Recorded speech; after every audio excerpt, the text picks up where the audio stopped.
2024 October মাস আমরা 7 জনে বেরিয়ে পড়লাম কম্বো ট্রেকিং ট্যুরে অন্নপূর্ণা নর্থ বেস ক্যাম্প ও মারদিহিমালি। প্রথমেই ট্রেনে করে পৌঁছলাম রক্সোল, সেখান থেকে বীরগঞ্জ হয়ে যাব পোখরা।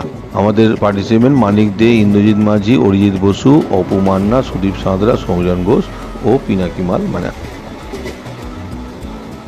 রক্সোল থেকে আমরা একটা গাড়ি ভাড়া করে নিলাম পোখরা যাবার জন্য বীরগঞ্জ হয়ে। নেপালের খুব পরিচিত দোল্লা।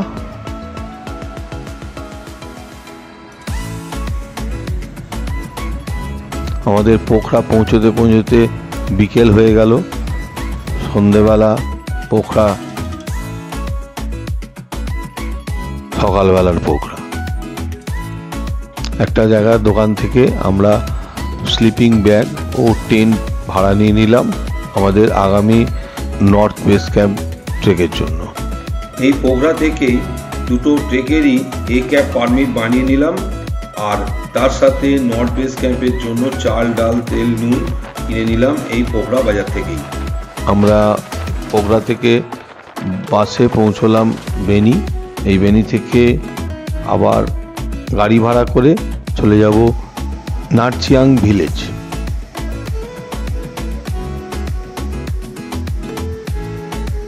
ফেনী থেকে গাড়ি ভাড়া করে তাতোপানি হয়ে কালীগণ্ডকী নদীকে লোহার পুল দিয়ে পার করে আমাদের গাড়ি ছুটে চলল নারচিয়াং ভিলেজের দিকে। নারচিয়াং ভিলেজ একটা খুব সুন্দর সবুজ গ্রাম। এখানে খুব সুন্দর সুন্দর ছোট ছোট বাড়ি, চতুর্দিক ভিলেজটা সবুজে ঘেরা। এখানেই আজকে আমাদের রাতের আস্তানা। ওই বাড়িটা যেটা দেখা যাচ্ছে ওই বাড়িটাতে আমাদের থাকার ব্যবস্থা হয়েছে। এটা একটা হোমস্টে। এই হোমস্টের মালিক আমাদের দুটো পোর্টারের ব্যবস্থা করে দিল, এবং এছাড়াও এখানে আরও দুটো হোমস্টে আছে, থাকার ব্যবস্থা আছে। এবং এখান থেকে একটা গাড়ির ব্যবস্থা করা হলো যে আমাদের সকালবেলা হোমখোলা হাইড্রো প্রজেক্টের কাছে পৌঁছে দেবে। সেখান থেকেই আমাদের ট্রেকিং পার্ট শুরু হবে।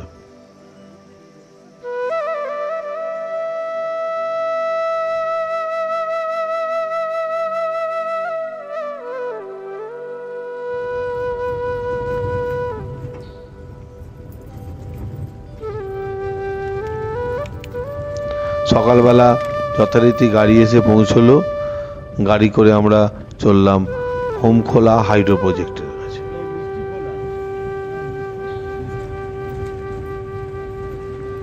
রাস্তা খুব একটা মনোরম নয়, কারণ রাস্তা খুবই খারাপ। শুধুমাত্র রাস্তা পাথর দিয়েই তৈরি হয়েছে, এখনো কোনো পিচ বা সিমেন্টের কোনো পার্মানেন্ট কিছু না। এটা একটা টেম্পোরারি রোড। এই হোমখোলা প্রজেক্ট, যেটা হাইড্রো প্রজেক্টের জন্যই রাস্তাটা তৈরি হয়েছে। আমাদের লাগার কথা ছিল 2 থেকে 2.5 থেকে 3 ঘন্টা, কিন্তু রাস্তার মাঝখানে এসে দেখলাম যেরকম একটা রাস্তাটা ভেঙে চলে গেছে। তাই আবার মেশিন এসে রাস্তা ঠিক করে সেই রাস্তা দিয়ে আমাদের হোমখোলা পৌঁছতে প্রায় 4-5 ঘন্টা টাইম লেগে গেল।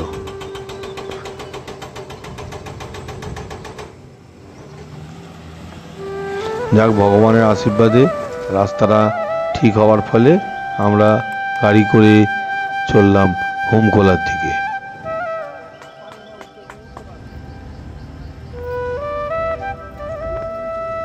আমরা হোমখোলায় ঠিক সময় পৌঁছতে পারলাম। আজকের আমাদের গন্তব্য সাদিখরকা।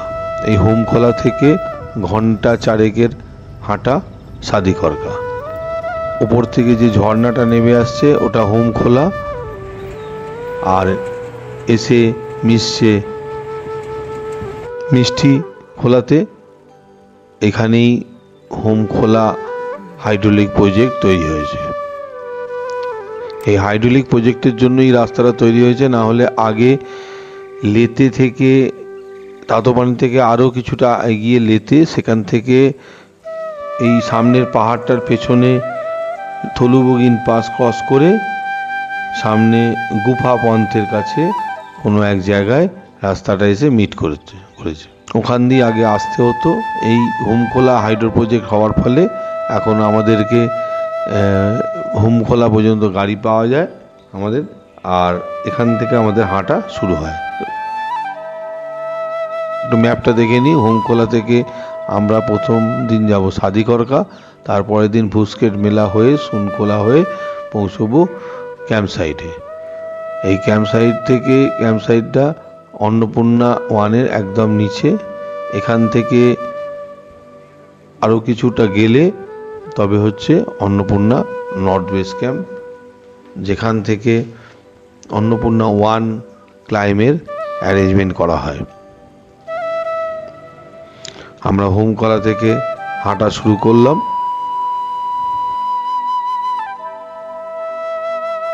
এই হুমখোলা হাইড্রো প্রজেক্টের পাশেই একটা সুন্দর মন্দির ছিল, সেখানে আমরা সর্বশক্তিমানের কাছে প্রার্থনা করে এগিয়ে চললাম সাদিকরকার দিকে। রাস্তা পুরোটাই প্রায় জঙ্গলের মধ্যে দিয়ে সিঁড়ি ভেঙে চলা, আর আমাদের সর্বক্ষণের সঙ্গী মিষ্টিখোলা।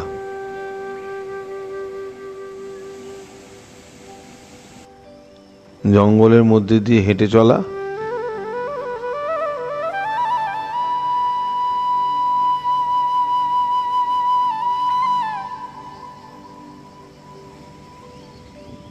যেমন নাম তার তেমন রূপ। পাথরের মাঝখান দিয়ে লাফিয়ে লাফিয়ে নেমে চলেছে মিষ্টিখোলা, আর ডান দিক দিয়ে আমাদের রাস্তা।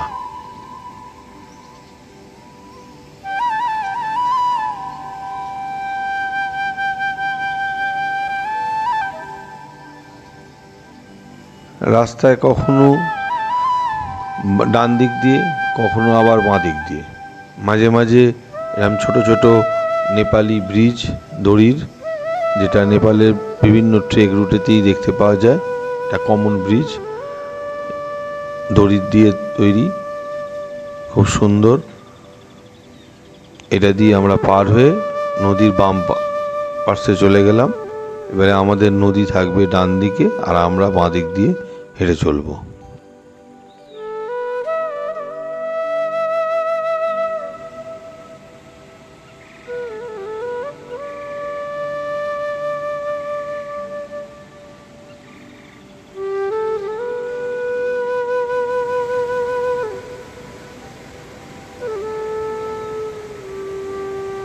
আমরা হাঁটতে হাঁটতে পৌঁছে গেলাম ফুটফুটে ওয়াটারফলের সামনে। এটা একটা অসাধারণ সুন্দর ওয়াটারফল।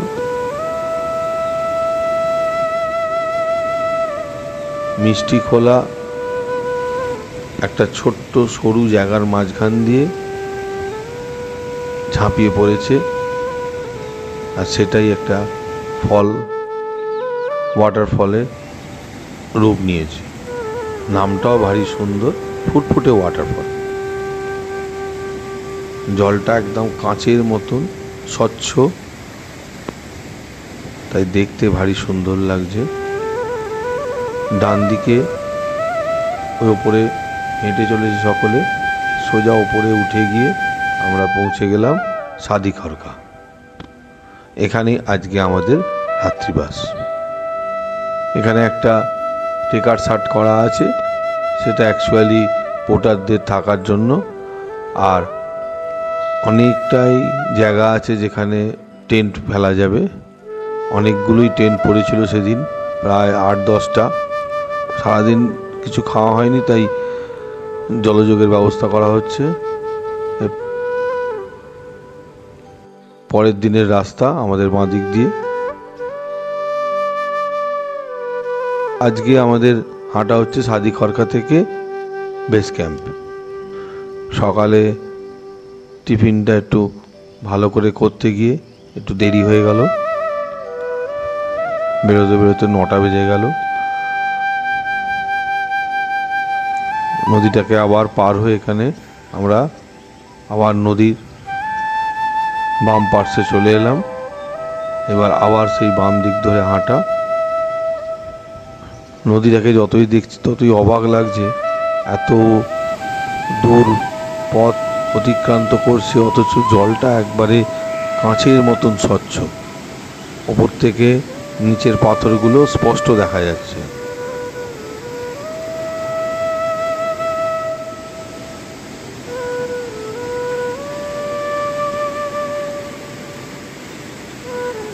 একটু ড্রাই ফ্রুটের আড্ডা, আবার পথ চলা জঙ্গলের মধ্যে দিয়ে।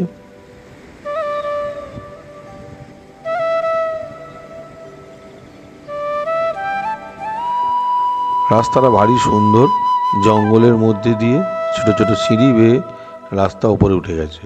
এই গুহাপান এরই আশেপাশে কোনো একটা জায়গায় পুরনো যে রাস্তা ধুলোবগিন পাস ক্রস করে এখানে এসে মিট করেছে।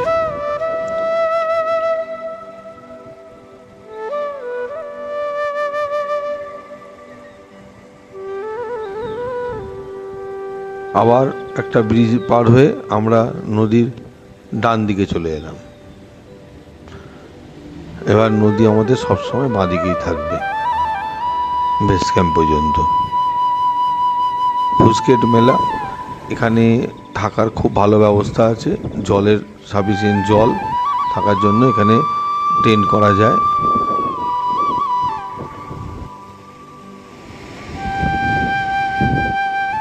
ছোট টেকার সেট করা আছে ধর্মশালায়, কিন্তু সেতে থাকার জলের অভাবে থাকা যায় না।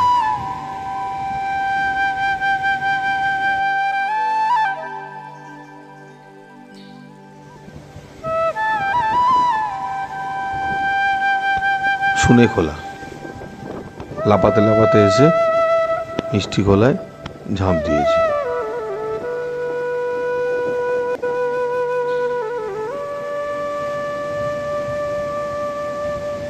মাথা তুলতেই দেখতে পেলাম তিলিচো পিককে। পৌঁছে গেলাম বেস ক্যাম্প। দেখা যাচ্ছে টেন্ট গ্রাউন্ড, এটা ক্যাম্প সাইট, এখানে আমাদের ক্যাম্প করা হয়। বেস ক্যাম্পটা আর একটু ওপরে। ওয়েদার খুব একটা ভালো ছিল না, পরের দিন সকালবেলাও ওয়েদার খুব একটা ভালো ছিল না প্রথম দিকে। তারপরে আস্তে আস্তে যত বেলা বাড়লো ওয়েদারটা ক্লিয়ার হলো। অন্নপূর্ণা ওয়ানের মাথায় পেছন দিক থেকে সূর্য উঠছে, তাই উপরে জমে থাকা মেঘেতে তার ছায়া এই পরিষ্কার হলো।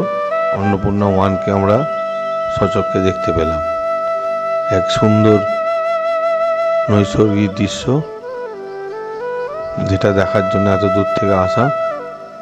এটাই অন্নপূর্ণা ওয়ানের মাথা।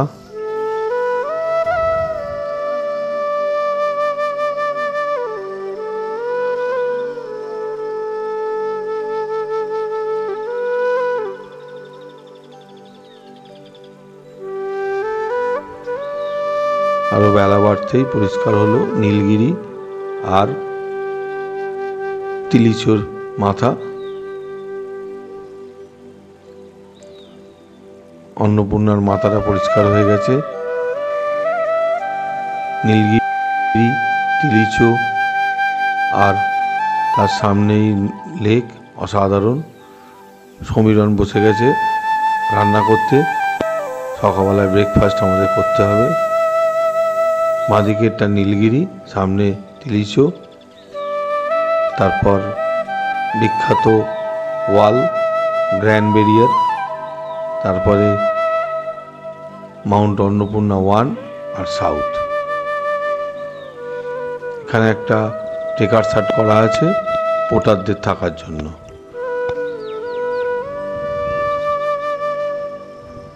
এই একদম বাঁদিকের পিকটা হচ্ছে নীলগিরি আর সামনে হচ্ছে তিলিচো।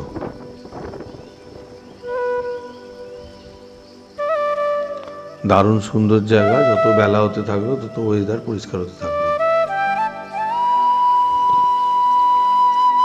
তিলিচো পিক।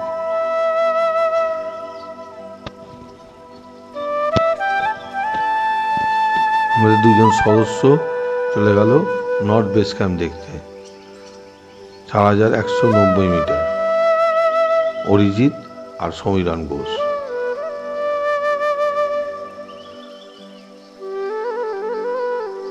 উপর থেকে লেকটাকে অসাধারণ সুন্দর দেখতে। এটা আইসফল জোনটা। এখান দিয়েই ওয়ানের ক্লাইমের অ্যাপ্রোচ।